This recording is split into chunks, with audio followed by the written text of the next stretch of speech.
ठीक है, अब बाकी मैं पढ़ा रहा हूँ। चलो ध्यान से बना लो। देखिए ये हमारा विज्ञान बायोलॉजी के तहत है और बायोलॉजी में सबसे इम्पोर्टेंट हमारा जो पहलू है ये हमारा एक मानव आकृति का चित्र बना हुआ है। जो हम खाना खाते हैं, खाना कहाँ से खाते हैं?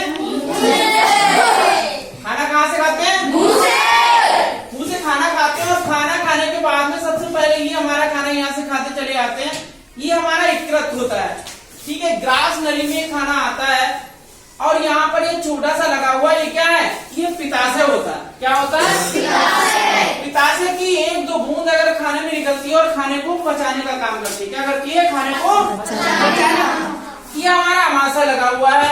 अमाशय जो होता है बहुत बड़े आकार का होता है। यहाँ से खाना फिर क्या होता है, यहाँ से खाना जाने के बाद में ये बड़ी आंत में घूमता घूमता घूमता घूमता चला जाता है। चलिए यकृत की बात आपने हो गई। पित्ताशय, पित्ताशय का मुख्य काम होता है कि यहाँ से इसमें जो रस निकलता है वो हमारे खाना को पचाने का काम करता है। काहे का काम करता है?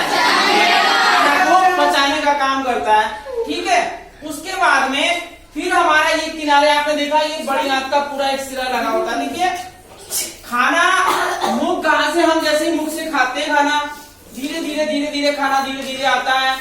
आने के बाद में फिर अमाशय में, ये हमारा अमाशय होता है। यहाँ से खाना फिर पचता हुआ चलता है, फिर आगे बढ़ता हुआ चलता है। बड़ी आंत सबसे कम समय तक बड़ी आंत में खाना रहता है। फिर हमारी ये छोटी आंतें होती है, ये हमारी क्या है? छोटी आंत। सबसे अधिक समय तक खाना छोटी आंत में रहता है और छोटी आंत में खाना रहता है। उसके बाद में क्या होता है, फिर खाना फिर यहाँ धीरे धीरे धीरे हमारा ये जितना मलाशय होता है। देखिए क्या होता है कि कुछ बच्चे जो होते हैं ना, खाना खा लिया और खाना खाने के बाद तुरंत हम सारा पानी पी लेते हैं। फिर क्या होता है, ये खाना घुलने लगता है और हमारा जो पाचन तंत्र है, ये पाचन तंत्र का है, ये पाचन तंत्र उनका खराब हो जाता है। क्यों? क्योंकि जो हमारा अमाशय है और अग्नाशय है, अमाशय में खाना जाता है और वो पानी में घुल जाता है। यहाँ पर कुछ जैसे ये मुख गुहा है, यहाँ पर कुछ रस निकलते हैं जो हमारा जैसे खाना जब हम खाएं तो उसमें लुगदी जैसी बन जाती मुंह में। खाना अगर निकाल के देखें तो लिबलिबा पदार्थ होता है, इसमें टायरेन रस एक मिल जाता है और उस खाने को पचाने का काम करता है। और उसके बाद में फिर क्या होता है, यहाँ से अमाशय में जाता है। अब जब हम तुरंत पानी पी लेते हैं पूरा खाना घुल जाता है। कैसा हो जाता है? पाचन शक्ति में काम कम हो जाता है, हमारा खाना पूरी तरीके से पाचन तंत्र खराब हो जाता है। हम क्या होता है कि पानी कम से कम 2 घंटे बाद पीना चाहिए। देखिए पानी पूरे दिन में हमें कितना पीना चाहिए? 2 घंटे। हमारे विज्ञान से कहती है 4 से 5 लीटर हमें पानी पीना चाहिए। 4 से 5, लेकिन नहीं हम लोग पी पाते हैं। जो हम लोग बोलते, जगह हम जैसे हम इस समय बोल रहे हैं 400 यानी कि इतने 400 ग्राम जो हमारा पानी होता है ना वो बोलते हुए निकल जाता है। जब हम बोलते हैं तो क्या होता है, मुख से जितना, जैसे अभी हम ठंड का महीना था, जैसे भाप नहीं निकले मुंह से, इसी तरीके से पानी निकलता रहता है और हम बोलते हैं तो हमारी एनर्जी वेस्ट होती है। तो ये हमारा क्या होता है, ये पाचन तंत्र है। तंत्रिका तंत्र का सबसे बड़ा ये साधन हमारा पाचन तंत्र है, खाना। अब देखिए जो बच्चे पानी बहुत कम पीते हैं फिर क्या होता है, ये बड़ी आंतें हैं, यहाँ पर परत जम जाती है। क्या चीज जम जाती है?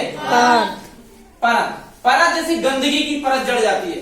अब वो परत जम जाती है, फिर कभी यहाँ पर दर्द होने लगता है, वहां पर पानी ज्यादा पिएंगे, इससे हमें गर्म पानी पीना चाहिए। कैसा पानी पीना चाहिए? गरम। अरे गर्म पानी किस काम में होता है, कोई बच्चा बताएगा? गर्म पानी जैसे हमारे इसमें जाता है, जो हमारी ये कोशिकाएं है, जो खाने में आंतों में जो परत जम जाती गंदगी की, वो पूरा गर्म गर्म पानी जाता है और फिर क्या काम होता है कि वो हमारा पूरा डाइजेशन साफ हो जाता है। यानी कि यहाँ पर कोई भी गंदगी नहीं रुकती है, सारा पेट एकदम फ्रेश हो जाता है। जिसका पेट साफ उसका सब कुछ बढ़िया। सारी मर्जें हमारी यहीं से प्रारंभ होती है। गैस बनना, डाइजेस्टिक, ये सारी गैसें का सब कुछ हमारी बीमारियां जो होती है पेट से बनती हैं। तो इस तरीके से हम इस पाचन तंत्र के माध्यम से हमारा सबसे पहला मुख, उसके बाद ग्रास नली, फिर हमने देखा यकृत है, पित्ताशय है, अमाशय है, छोटी आंत और बड़ी आंत। ठीक है भाई, खाना हम मुख से खाना चालू करते हैं, फिर धीरे धीरे चलता चला जाता है, चलता चला जाता है। इस तरीके से पूरा हमारा पाचन तंत्र कार्य करता है। सबको याद हो गया? पता है खाना कहाँ से चालू करते हैं? खाना मुख से, उसके बाद कहाँ जाता है? ग्रास नली में, ग्रास नली में, फिर हमारा कहाँ जाता है? आमाशय में, अमाशय के बाद में फिर हमारा छोटी आंत और बड़ी आंत। ठीक है, हो गया क्लियर? एक बार क्लैपिंग करते सारे